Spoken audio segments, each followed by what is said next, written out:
I'm grateful. This is how one particular person responds to the question we all hear quite often, and it's one I've asked and heard already a bunch of times this morning, namely, how are you? It's a surprising response to this everyday question, how are you? I'm grateful. It's not that this person responded this way once. She responds this way each and every time she's asked. I'm grateful. This response is a carefully chosen one, an intentional way to respond to life and the world around us and say thank you to God. She wanted to make a point. Gratitude is not only a response to good fortune, but gratitude is also a choice we make. Certainly that's true of one leper in today's gospel reading. 10 were healed. 10, no doubt, were surprised at this discovery. Maybe some were overjoyed. Perhaps some celebrated. Others maybe ran to tell their family and friends. Maybe some even took it for granted. Who knows? What we do know is that one leper not only felt thankful, but decided to actually give voice to these emotions, to express his gratitude to Jesus and to God. Gratitude is indeed a response to the blessings of life, but it's also a choice to see life as a blessing and to see those blessings, to name them, and express our gratitude in word and deed. And giving voice to gratitude is a choice with consequences, for as we express gratitude more and more regularly, we affect those around us. Even perhaps shape the world in which we live. Think about it. Gratitude is not the only emotion that we might choose to express in response to the events of any given day. There are reasons for gratitude, certainly, and also reasons for fear. Reasons for anger, for frustration, for grief, for regret, for apprehension. All of these responses color our experience, and they all make their appearance on the stage that is our lives. And each response has a place and a role to play from time to time. But we also get to choose how much stage time to grant each of these emotions when we express them. And the more we choose to express them, the more power these emotions have over our lives. So that's what I want to point out today. We are making choices, just like that. All 10 lepers made choices, like Naaman, the Syrian, made choices. We may feel a range of emotions to all the circumstances and situations in our lives, but we choose which emotions to give primary expression to. And these choices, they shape our worldview and the world around us.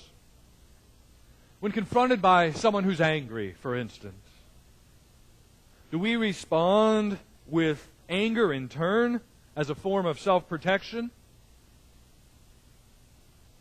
Or maybe we choose empathy, trying to understand the emotions of the other, and maybe we're filled with gratitude that this other person was willing to be honest about what's really going on with them. When we are set back in some endeavor, in our life at home, at school, at work, do we express frustration, or do we express a resolve to keep at it? And gratitude that maybe we just might learn something from this setback. You see the difference in these choices? Sometimes we hear stories of people living with what most would call the most horrific diagnoses in their lives. And yet the people living with them and those who are walking alongside of them in their most intimate relationships, they live lives of purpose and gratefulness and gratitude for each and every moment of each and every day. At least that's what they express to the world. Of course, there are moments, I'm sure, of bitterness and resentfulness and fear in the midst of these diagnoses. But the primary emotions are gratefulness, viewing each day as another gift of grace from God, giving voice to gratitude. Now maybe you're thinking, wow, this grateful way of looking at the world, it seems like a really, really big deal. A taller order than something that I could do, or it's all beyond my reach. Available only to a few spiritual giants. Or maybe there's another way to look at it. Rather than spiritual giants, maybe gratefulness is a response that, having been practiced day in, day out, over a lifetime, could come to be more of our reality. Perhaps the leper who returned to say thank you in our gospel lesson had a worldview of gratitude. That's how we saw the whole world, and that's why he returned, giving thanks to Jesus and to God. Because here's the thing. Gratitude, like all of the options that we have in our lives, becomes easier to choose when we practice it. Gratitude, like faith, like hope, like love, like commitment, it's not an inborn trait that some have and others don't.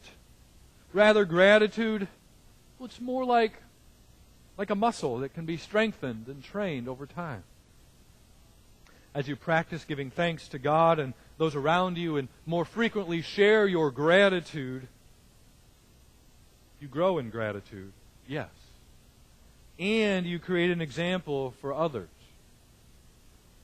Even more than that, you can create a climate in which it's easier to be grateful and to encourage those around you to see the world and their lives as worthy to give thanks for. So let's practice. Here's what I want you to do. You're going to take a moment. Everyone find someone in the sanctuary that you can talk to. It can be your partner, it can be someone across the aisle from you, whatever it may be.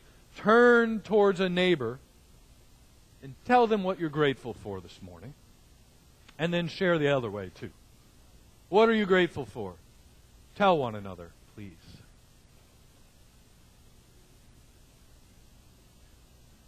We can pair up here.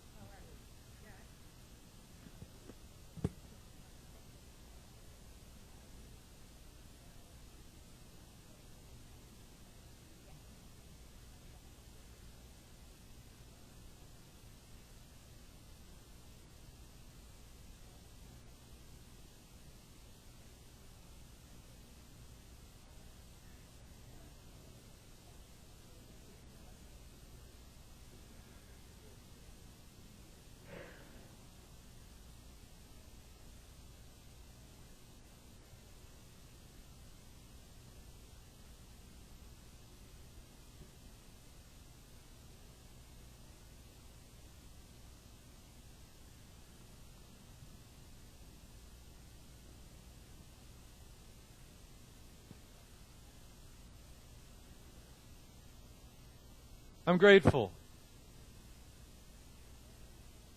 It's a choice. Take a moment, scan the headlines.